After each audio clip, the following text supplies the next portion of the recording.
The Great Second Advent Movement by J.N. Loughborough, Chapter 7. The Rapid Advancement of the Message. And I saw another mighty angel come down from heaven, clothed with a cloud, and a rainbow was upon his head. And his face was as it were the sun, and his feet as pillars of fire. And he had in his hand a little book. And he set his right foot upon the sea, and his left foot upon the earth. And he cried with a loud voice, as when a lion roareth. And when he had cried, 7 thunders uttered their voices. And the angel which I saw stand upon the sea and upon the earth lifted up his hand to heaven, and sware by him that liveth forever and ever, who created heaven, and the things that are therein are, and the earth, and the things that are therein are, and the sea, and the things which are therein, that there should be time no longer.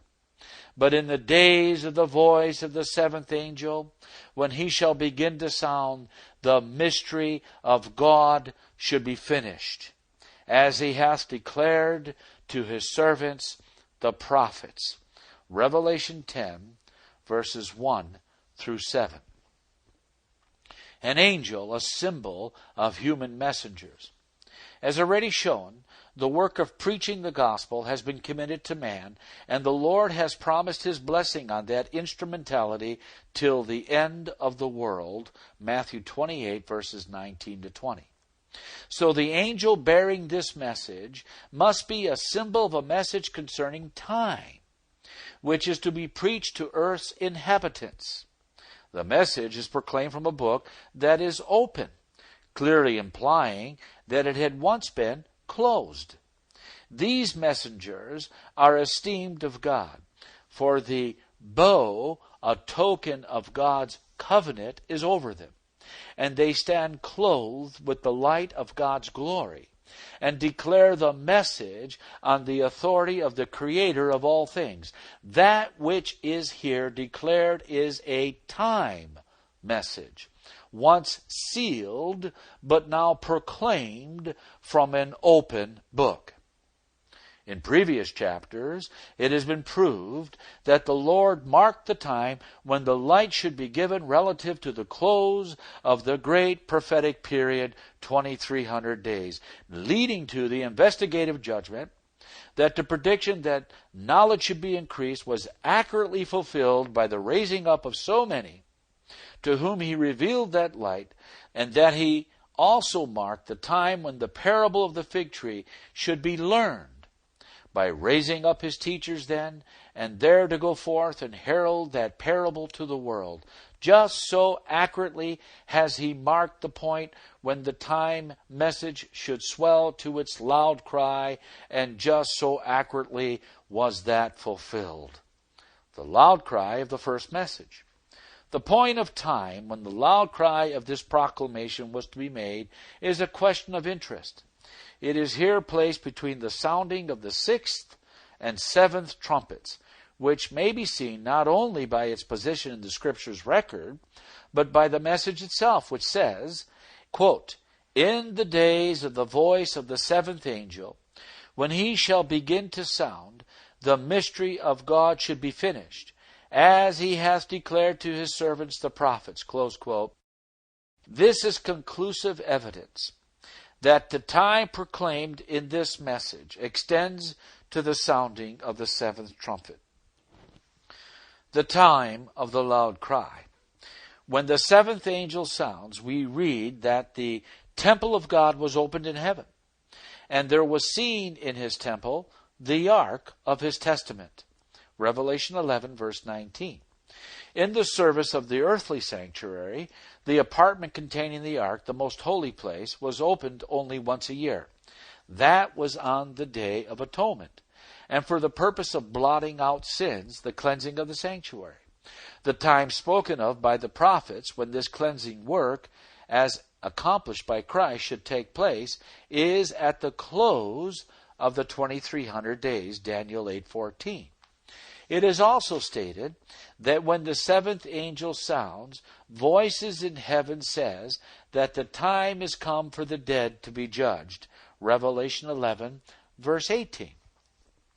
This prophetic symbol of Revelation 10 presents the time when this message is to go forth with a loud voice, and finally as when a lion roareth. The time when, according to this prophecy, the message was to increase to its loud cry is from the close of the sixth trumpet to the end of that prophetic period, leading to the cleansing of the sanctuary, in other words, to the end of the 2300 days. The first four trumpets met their fulfillment in the wars of the Goths, Vandals, Huns, etc., which divided western Rome into 10 parts or kingdoms. The fifth trumpet. The fifth trumpet represents the rise of Mohammedanism with its cloud of errors, but especially the period of 5 months or 150 literal years from the time they had a king over them. July 27, 1299, Othman, the founder of the Ottoman Empire, invaded the territory of Nicomedia.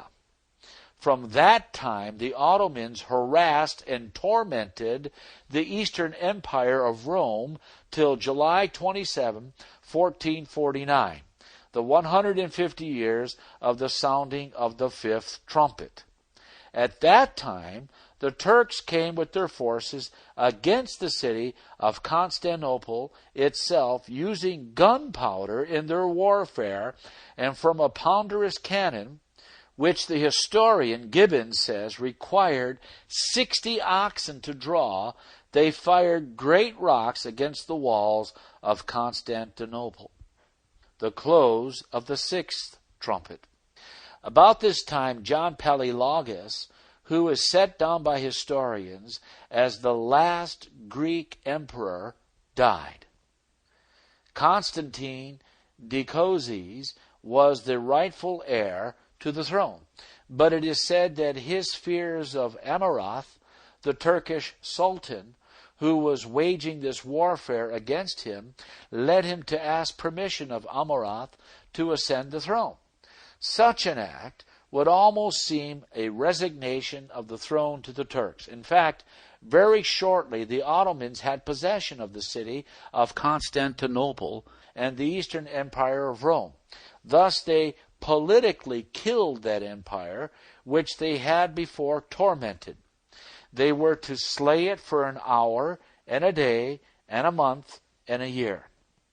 Taking this as prophetic time, a day for a year, how long a time would it be? The problem is a simple one. A year, 360 days or years, a month, 30 days or years, and 1 day, 1 year. In all, 391 days, or literally 391 years. An hour being the 24th part of a day, as a symbol, would be a half a month, or 15 days.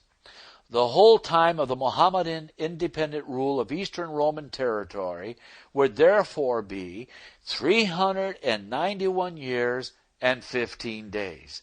This added to July 27, 1449, brings us to August 11, 1840, for the termination of the period of Turkish independence as set forth under the sixth trumpet. Dr. Josiah Litch predicts the fall of the Ottoman Empire. In 1838, Dr. Josiah Litch of Philadelphia, Pennsylvania, having embraced the truth set forth by William Miller, united in the work of giving greater publicity to the message. He prepared articles for the public print on the subject of the 7 trumpets of Revelation.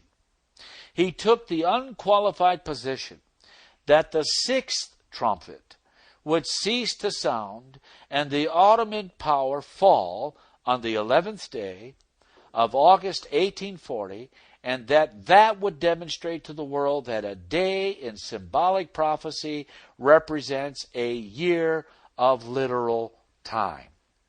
Some of the brethren, even those who believed with him on this point, trembled with fear for the result, quote, if it should not come to pass, close quote, as he said.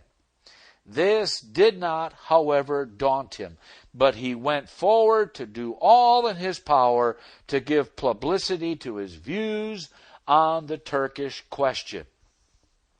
Public journals spread abroad the claim that he had made on the subject. Infidel clubs discussed the question in their meetings and said, here is a man that ventures something, and if this matter comes out as he says, it will establish his claim without a doubt that a day in prophecy symbolizes a year, and that 2,300 days is so many years, and that they will terminate in 1844. The publication of Dr. Litch's lecture made a general stir, and many thousands were thus called to watch for the termination of the difficulties that had sprung up between Muhammad Ali, the Pasha of Egypt, and the Turkish Sultan. Hundreds said, if this affair terminates as the doctor has asserted, it will establish the year-day principle of interpreting symbolic time, and we will be Adventists. The Turkish Sultan at war with the Pasha of Egypt. For several years previous to 1840, the Sultan had been embroiled in a war with Muhammad Ali, Pasha of Egypt. In 1838, the trouble between the Sultan and his Egyptian vassal was for the time being restrained by the influence of the foreign ambassadors. In 1839, however, hostilities were again begun and were prosecuted until, in a general battle between the armies of the Sultan and Muhammad, the Sultan's army was entirely cut up and destroyed, and his fleet taken by Muhammad and carried into Egypt. So completely had the Sultan been reduced that when the war again began in August, he had only 2 first-rates and 3 frigates as the sad remains of the once powerful Turkish fleet. This fleet Muhammad positively refused to give up and returned to the Sultan and declared that if the powers attempted to take it from him, he would burn it. In this posture affairs stood when in 1840 England, Russia, Austria, and Prussia interposed and determined on a settlement of the difficulty, for it was evident that if left alone, Muhammad would soon become master of the Sultan's throne. Intervention of the Allied powers. The Sultan accepted this intervention of the Allied powers and thus made a voluntary surrender of the question into their hands. A conference of these powers was held in London, the Sheikh Effendi Bey Likis being present as Ottoman plenipotentiary.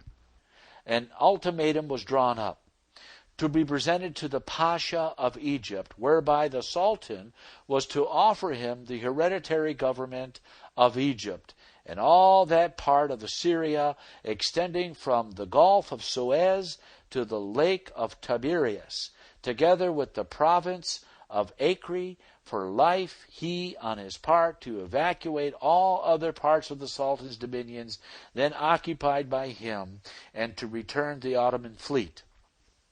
In case he refused this offer from the Sultan, the 4 powers were to take the matter into their own hands and use such other means to bring him to terms as they should see fit. It was apparent that just as soon as this ultimatum should be put into the hands of Muhammad Ali, the matter would forever be beyond the control of the former, the Sultan, and the disposal of his affairs would from that moment be in the hands of the foreign powers. The prophecy fulfilled. The end of the Turkish independence. The Sultan dispatched Rifat Bey on a government steamer to Alexandria to communicate the ultimatum to the Pasha. It was put into his hands and by him taken in charge on the 11th day of August, 1840. On the same day, a note was addressed by the Sultan to the ambassadors of the four powers, inquiring what plan was to be adopted in case the Pasha should refuse to comply with the terms of the ultimatum, to which they made answer that provision had been made, and there was no necessity of his alarming himself about any contingency that might arise. This day, the period of 391 years and 15 days allotted to the continuance of the Ottoman Empire ended. And where was the Sultan's independence? Gone. Footnotes. See Thoughts on Daniel and Revelation, pages 497 and 498. From that day to this, the Sultan has had to move under the dictation of the powers and watch the dismemberment of his kingdom as slice by slice it has been appropriated to their own use. Public interest in prophecy aroused. This striking fulfillment of the prophecy had a tremendous effect upon the public mind. It intensified the interest of the people to hear upon the subject of fulfilled and fulfilling prophecy.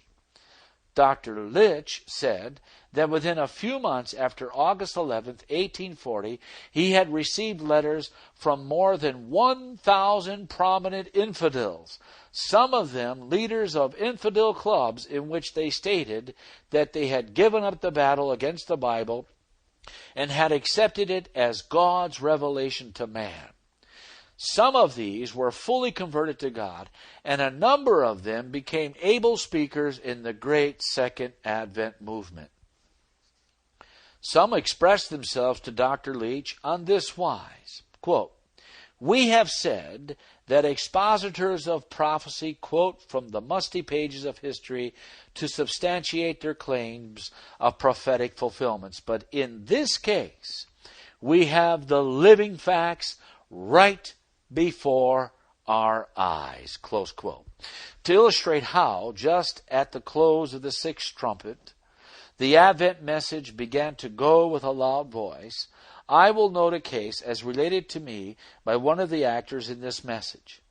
In the year 1840, E.C. Williams, an extensive tent and sail maker of Rochester, New York, accepted the message and invited Elders Miller and Himes to come to Rochester and speak to the thousands of that city.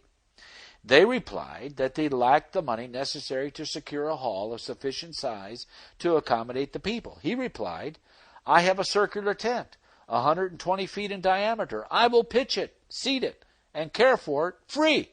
Come on and proclaim the message." Well, they came, he said to me, and the tent did not half hold those who came to hear.